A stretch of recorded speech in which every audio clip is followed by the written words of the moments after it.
Hey everyone, Grant from Real Squared Circle here. I wanted to chat about TNA today.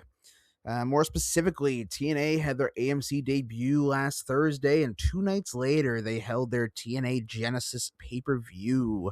I watched both shows very closely. I covered them. I edited highlight videos for every single match, and I have some thoughts about it.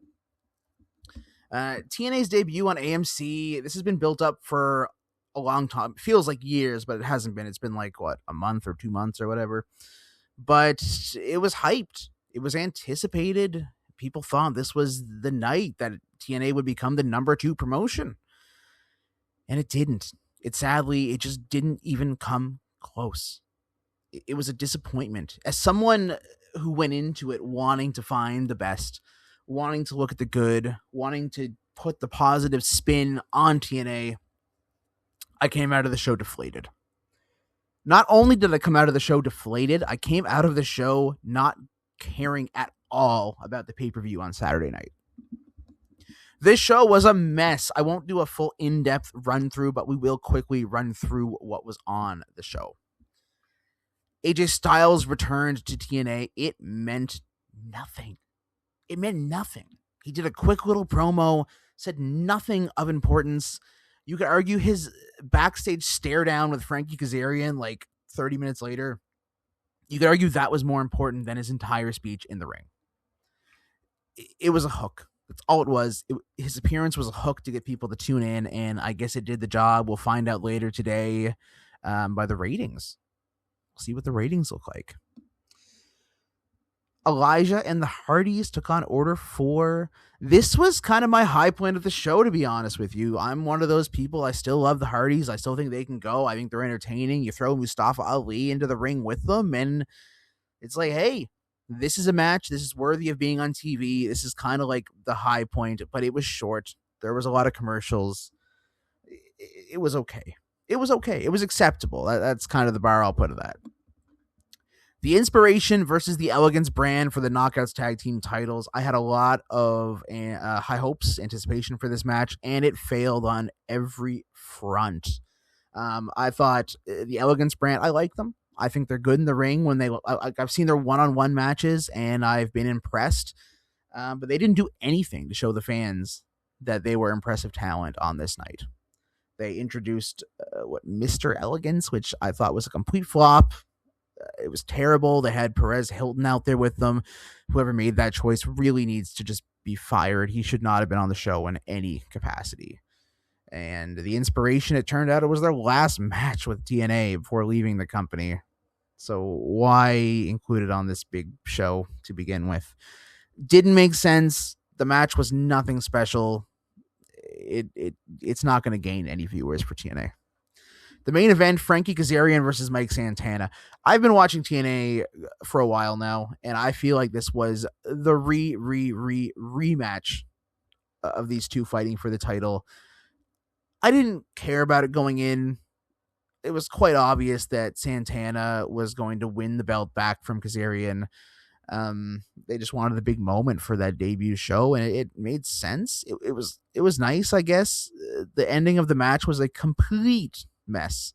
Like, there's no sugarcoating it. It was awful. I don't know what happened. I don't know if they ran short on time, and then there was some miscommunication on when the match was supposed to end or when the finish was supposed to happen, but it was a complete mess. To top it all off, they had a pay-per-view 2 nights later, and they did nothing to sell it.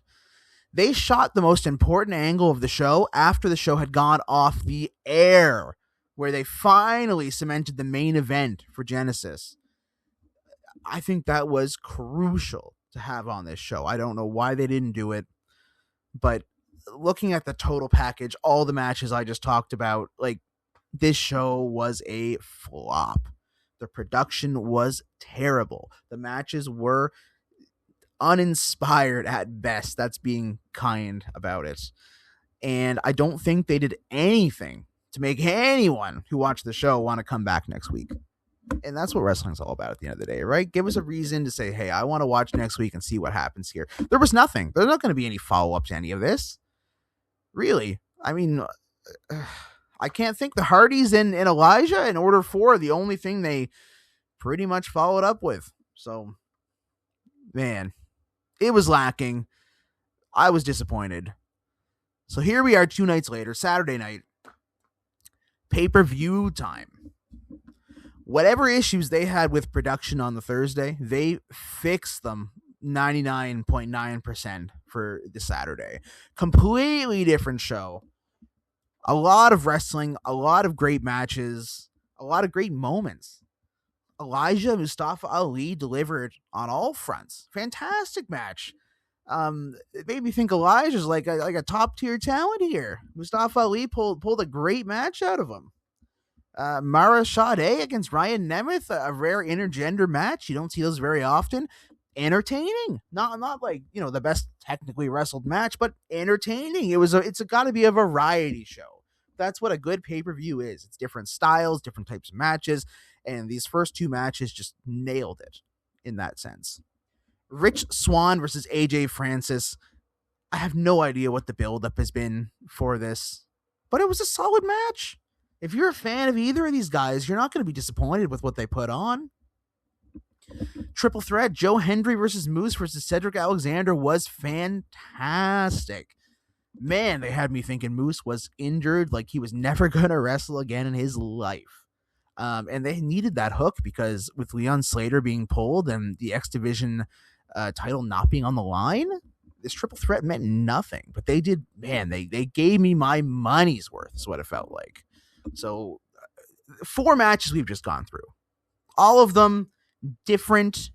They felt unique. They were entertaining. World Tag Team title match, the Hardys versus the Righteous. Great start of this feud. Great first match between these two teams. It was intriguing. There were creative spots. Man, they both teams look great, and I want to see them continue. I want to see them fight again, and maybe a third or fourth time. But I want to see the feud continue. Something was different about this pay-per-view compared to that AMC show. Knockouts championship match. It was really nice seeing Zarya get a singles match because we don't even see that on NXT very often. And Xia Li and Zarya together, man, they had a great one. Fantastic match. Retirement match for Fandango. JDC against Eddie Edwards. No complaints. It was a great send-off. It was respectful. It was hard-hitting. It was fitting for his final match in TNA. They made it feel like a big deal. And then the main event, the rematch for like the 17th time. Frankie Kazarian against Mike Santana in a Texas death match with Nick Nemeth as the special guest referee, and he had his trophy in the bank briefcase so he could cash in after, which everyone was expecting. Much better match than what they had on the Thursday. It helped a lot that they were able to use, the arena and the weapons and get more creative with what they were doing. Nick Nemeth didn't really come into play as the ref until the very end of the match when he, did the old fake out cash in thing, and it didn't work out. But it makes you think at some point here we are going to get Mike Santana against Nick Nemeth, which sounds like a worthy main event to me. Nick Nemeth should be positioned as their top tier talent. I think Nick Nemeth, Kazarian, Ali, and even throwing like a Moose and a Leon Slater, I think that's their top tier talent. Those are the people right now that look like stars and should be in their main events. Those are my quick thoughts on the AMC debut and TNA Genesis pay-per-view. Pay-per-view, loved it. AMC debut, man, I hope they fix things this week.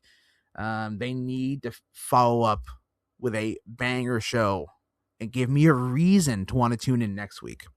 I don't know what their taping schedule is like yet. I think it's laid out. I think they're doing live this week and maybe taping the one for next week. And then in 2 weeks' time, they're doing the same thing. I think it's one live show on a Thursday and then taping the one for the Thursday after. So it's almost like they're live every second Thursday, which to start is okay. But brand new network, you would think they'd want to do the live every week for at least the first few months. They're selling the arenas out, like 3,000 plus tickets. It's great ticket sales for TNA. It's rivaling a lot of these AEW shows that you're seeing for attendance. But if they keep putting on shows like they did last Thursday, then I can see that is going to start to dwindle. Yeah, those are my thoughts.